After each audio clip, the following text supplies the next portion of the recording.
하나님의 말씀 민수기 22장 36절에서 23장 12절 말씀 같이 읽겠습니다. 발락은 발람이 온다 함을 듣고 모압 변경의 끝 아르논가에 있는 성읍까지 가서 그를 영접하고 발락은 발람에게 이르되 내가 특별히 사람을 보내어 그대를 부르지 아니하였느냐? 그대가 어찌 내게 오지 아니하였느냐? 내가 어찌 그대를 높여 존귀하게 하지 못하겠느냐? 발람이 발락에게 이르되 내가 오기는 하였으나 무엇을 말할 능력이 있으리까? 하나님이 내게 주시는 말씀 그것을 말할 뿐이니라. 발람이 발락과 동행하여 기럇 후솥에 있어서는 발락이 소와 양을 잡아 발람과 그와 함께한 고관들을 대접하였더라. 아침에 발락이 발람과 함께하고 그를 인도하여 바알의 산당에 오르매 발람이 거기서 이스라엘 백성의 진 끝까지 보니라. 발람이 발락에게 이르되 나를 위하여 여기 제단 7을 쌓고 거기 수송아지 7마리와 순양 7마리를 준비하소서 하매 발락이 발람의 말대로 준비한 후에 발락과 발람이 제단에 수송아지와 순양을 드리니라. 발람이 발락에게 이르되 당신의 번제물 곁에 서소서 나는 저리로 가리라. 여호와께서 혹시 오셔서 나를 만나시리니 그가 내게 지시하는 것은 당신에게 알리리이다 하고 언덕길로 가니 하나님이 발람에게 임하시는지라. 발람이 이르되 내가 7 제단을 쌓고 각 제단에 수송아지와 순양을 드렸나이다. 여호와께서 발람의 입에 말씀을 주시며 이르시되 발락에게 돌아가서 이렇게 말할지니라. 그가 발락에게로 돌아간즉 발락과 모압의 모든 고관이 번제물 곁에 함께 섰더라.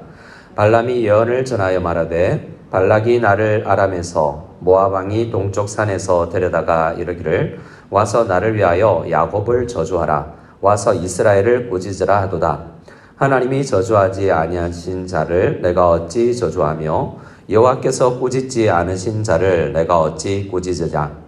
내가 바위 위에서 그들을 보며 작은 산에서 그들을 바라보니 이 백성은 홀로 살 것이라. 그를 여러 민족 중에 하나로 여기지 않으리로다. 야곱의 티끌을 누가 능히 세며 이스라엘 4분의 1을 누가 능히 셀고 나는 의인의 죽음을 죽기 원하며 나의 종말이 그와 같기를 바라노라 하매 발락이 발람에게 이르되 그대가 어찌 내게 이같이 행하느냐? 나의 원수를 저주하라고 그대를 데려왔거늘 그대가 오히려 축복하였도다.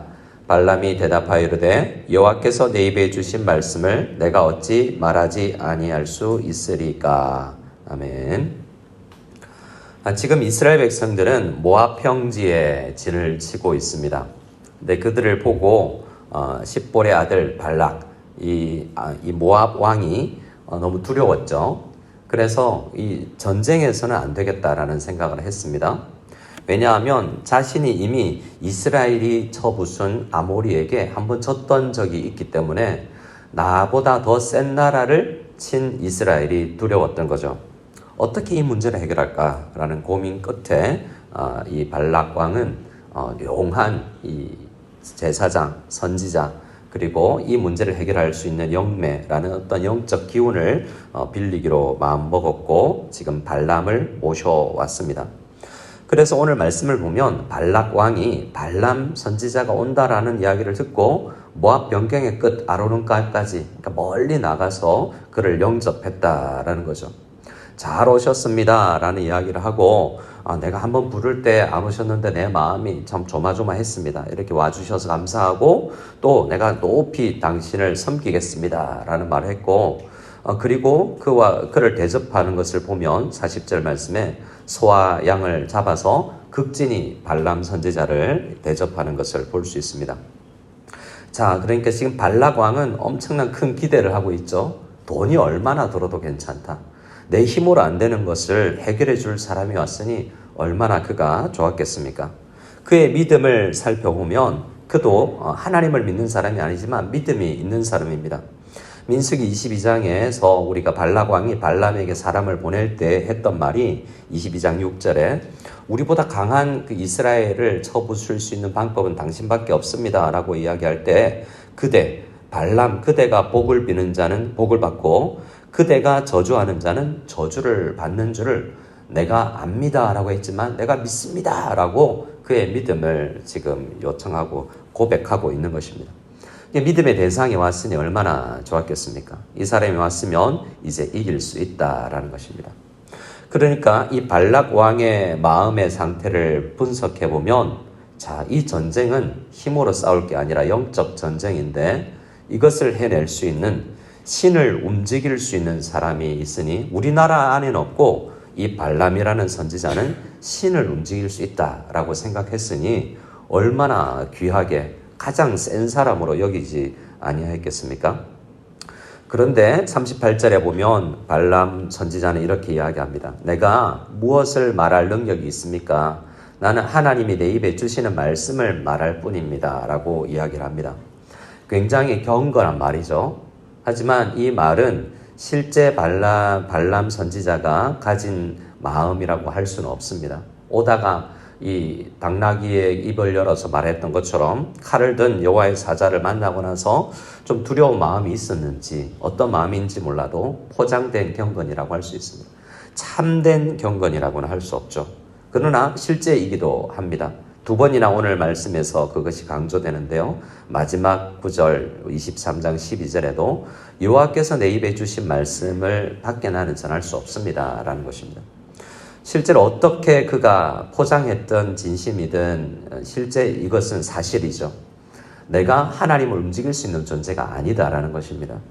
자기는 신을 움직이는 사람이 아니라 어떤 신이든 신이 이야기하는 것을 이야기해 줄 수 있는 사람이지 어떤 것을 움직일 수 있는 존재는 아니다라는 고백을 하는 것입니다. 그래서 우리가 기도를 할 때 보좌를 움직이는 기도 이렇게 이야기하지만 대부분 하나님께서 정하신 것을 바꿔달라는 것이 아니라 우리의 기도는 하나님, 내 마음을, 내 환경을 바꾸셔서 하실 수 있다면 정말 하나님의 뜻이 이루어지기를 원합니다라는 마음을 하되 우리가 하나님을 움직이는 것은 아니다라는 생각을 가질 필요가 있습니다. 하나님의 뜻대로 내가 살아가는 것이 중요한 기도의 제목이 되어야 되는 것입니다. 자, 41절과 23장으로 넘어가는 것을 보면 어디서 이제 제사를 지내고 어디서 신을 움직일 계획을 하는지가 나와 있는데요. 바알의 산당에 올랐다라고 41절에 이야기하고 있습니다. 참 이상하지 않습니까? 하나님을 이렇게 기도한다고 하는 그가 바알의 산당에서 기도한다는 것은 정말 어울리지 않는 것이죠. 그곳에서 이스라엘 백성의 진 끝까지를 보았다라고 이야기를 하지만 이 말씀은 끝의 일부분을 보았다라는 것입니다. 점점 장소를 옮겨가면서 이제 발람 선지자는 이 예언을 하게 되는데요. 끝부분을 보다가 조금 더 보다가 점점 이스라엘을 많이 보게 됩니다. 아마도 어떤 학자들은 발락 왕이 조금만 보여줬다라고 이야기하기도 해요. 이스라엘을 다 200만을 다 보면 이 선지자도 두려움에 사로잡힐 수 있기 때문에 조금만 보여줬다라고도 해석을 하기도 합니다. 어찌되었든 이스라엘 백성들을 보면서 이제 그 나름의 이 제사 행위를 하는데요. 23장에 보면 제단 7을 쌓자라고 이야기하고 있습니다. 제단을 7개를 만드는데요. 성경에 7개의 제단을 쌓아서 예배를 드리는 것은 이곳밖에 없다라고 이야기합니다. 이스라엘도 제단은 하나밖에 없죠. 그는 많이 쌓으면 많이 들어줄 거라고 생각하는 종교적 열심을 이야기합니다. 수소가지 7마리와 순양 7마리를 각각 7제단에 쌓고 이제 그들의 종교 예식을 거행하는 것입니다. 이 발람 선지자에 대한 것은 성경에만 나온 것이 아니라 1960년대 후반부에 고고학자들이 발굴했는데 발람 이야기가 나왔어요. 그의 이 제단에서 예배하는 부분에 대해서 기록된 부분이 있는데요. 새벽에 이 발람이 에아신과 샤마시신과 마르둑신 앞에 제단을 쌓고 7 백향 목향로를 세우고 7 양의 피를 바친다라는 내용이 일반 고고학에서도 나왔다는 것입니다. 그러니까 이 발람 선지자는 여호와만 섬기는 신이 아닙니다. 그런 선지자가 아닙니다. 일본이나 다른 나라에 가보면 신의 숫자가 엄청 많죠. 바퀴벌레를 섬긴다고도 합니다. 부엌에 가면 부엌신이 있고 바다에 가면 용왕신이 있고 수많은 신이 어떤 신이든 내 문제만 해결해 주면 된다라는 생각이 일반 우리 하나님을 믿는 신앙 바깥에는 있는 것이죠. 평소에 다른 신을 섬기던 이 발람 선지자가 이제는 여호와 신에게 내가 한번 기도해 보겠다라는 자세가 이 말씀에 있는 것입니다. 그런데 어떤 말씀이 주어집니까? 그런 사람에게도 하나님께서는 말씀을 주시는데요. 그 말씀을 그대로 전합니다. 7절에서 10절 말씀이 그 내용입니다. 우리 7절에서 10절 말씀을 같이 한번 읽어보겠습니다. 같이 읽겠습니다. 발람이 예언을 전하여 말하되 발락이 나를 아람에서 모압 왕이 동쪽 산에서 데려다가 이르기를 와서 나를 위하여 야곱을 저주하라 와서 이스라엘을 꾸짖으라 하도다. 하나님이 저주하지 않으신 자를 내가 어찌 저주하며 여호와께서 꾸짖지 않으신 자를 내가 어찌 꾸짖으랴. 내가 바위 위에서 그들을 보며 작은 산에서 그들을 바라보니 이 백성은 홀로 살 것이라. 그를 여러 민족 중에 하나로 여기지 않으리로다. 야곱의 티끌을 누가 능히 세며 이스라엘의 4분의 1을 누가 능히 세고 나에는 의인의 죽음을 죽기 원하며 나의 종말이 그와 같이 되기를 바라노라 하매. 지금 이 전체 상황을 요약하는 그런 노래라고 할 수 있습니다. 내용을 보면 중요한 게 이스라엘 저주 못하겠다는 거죠. 왜 그렇습니까? 8절 말씀에 하나님이 저주하지 않는 대상이기 때문에 그렇습니다. 여호와께서 꾸짖지 않기 때문에 나는 못하겠다라는 말이죠. 요청이 들어왔지만 꾸짖지 못한다라고 이야기하고 9절에서는 이 백성은 홀로 살 것이다. 다른 민족 중에 하나가 아니라 이 민족은 특별하다라고 이야기를 하고 있습니다. 이것은 우리 교회를 이야기하는 것입니다. 이스라엘 백성은 민수기에서 우리가 보았던 것처럼 원망하고 투정 부리고 다투고 싸우는 상황이었는데요. 그들의 도덕적 상황과 신앙 신만을 보면 하나님께서 꾸짖으실 만하지 않습니까? 그런데 지키시는 모습을 볼 수 있습니다. 때로는 우리는 원망하고 있지만 욥기를 보면 사탄이 와서 하나님 앞에 욥을 건들고 욥에게 피해를 주는 것을 허락받습니다. 우리는 광야를 살면서 우리는 왜 하나님이 없을까? 왜 하나님이 계시다면 내가 이렇게 아플 수 있을까? 이렇게 힘겨울 수 있을까라고 생각하지만 하나님은 어떤 지경까지 한계를 주면서 그를 건들지 말라라고 이야기합니다. 어느 정도까지는 허락하시지만 하나님 내 백성은 너희들이 어찌하지 못한다. 사단이 어찌할 수 없다라고 말씀을 해주는 것입니다. 우리 교회는 하나님이 지키시고 하나님이 보호하십니다. 왜냐하면 우리는 하나님의 백성이요. 하나님은 우리의 하나님이기 때문에 이 관계를 깨뜨릴 자가 아무도 없다라는 것입니다. 이것을 발람 선지자는 알게 됐습니다. 그래서 10절 말씀에 보면 야곱의 티끌을 누가 능히 세며 라고 이야기하는데요. 이 티끌이라는 것은 창세기부터 이 모세에게서는 굉장히 중요한 단어입니다. 우리를 티끌 같은 우리를 좀 만들어서 생명을 주신 이후에 나 혼자 있는 나의 가족을 자손이 티끌같이 많게 해주시겠다는 그 약속이 이루어졌는데요. 능히 셀 수 없다라는 것은 하나님께서 그 백성에게 약속하신 대로 신실하시다라는 표현이기도 한 것입니다. 그래서 10절의 발람의 결론은 나도 저들처럼 되었으면 좋겠다. 나도 저들 중에 하나가 되어서 그들처럼 죽고 싶다. 나의 종말이 이스라엘과 같기를 바란다라고 기도하고 있는 것입니다.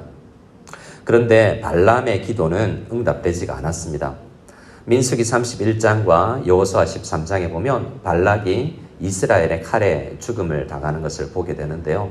그는 이렇게 도구로 하나님을 축복하는 도구로 쓰임 받기는 했지만 그는 믿음이 없었고요. 그렇게 바람과 소원이 있었지만 진실하게 그 하나님을 믿지 않았기 때문에 이스라엘처럼 되지는 못했고 그의 종말은 이스라엘과 같지 못했다라는 것을 보게 됩니다. 자, 오늘 이 말씀을 통해서 우리는 무엇을 기도해야 될까요? 우리 이 말씀에서 두 가지를 생각할 수 있기를 원합니다. 하나는 하나님께서 나를 지키신다는 것이고요. 하나는 이렇게 하나님을 잘 알지 못하는 사람도 이스라엘을 축복하는데 우리도 서로를 축복해야 되겠다라는 마음을 가지는 것입니다.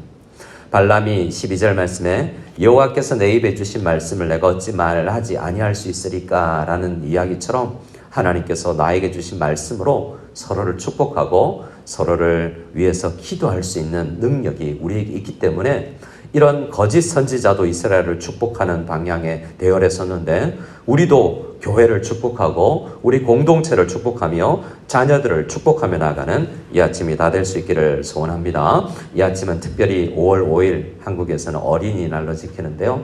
우리가 특별히 공동체를 축복하되 우리 다음 세대 어린 아이들을 위해서 축복하며 기도하며 나가기를 원하고 특별히 내 입에 주신 말씀을 부모 세대가 다음 세대에게 전할 수 있는 우리가 되게 달라고 간절히 기도했으면 좋겠습니다.